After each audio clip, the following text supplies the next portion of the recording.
Hello guys, welcome to our channel. In this video, I'm going to show you how you can add extra baggage in Air Arabia. First, you have to go to Air Arabia official website and then you need to hover over the manage menu. Then here you will find add baggage under the add extras, and here you need to enter your reservation number and your last name that are registered in your ticket and departure date, and then you need to complete this captcha too.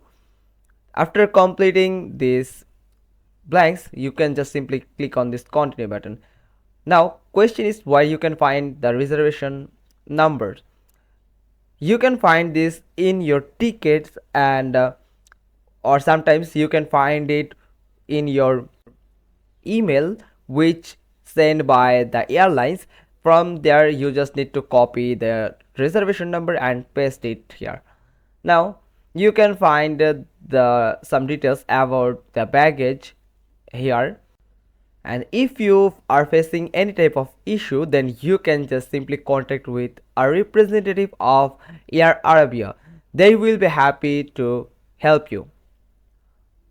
That's all.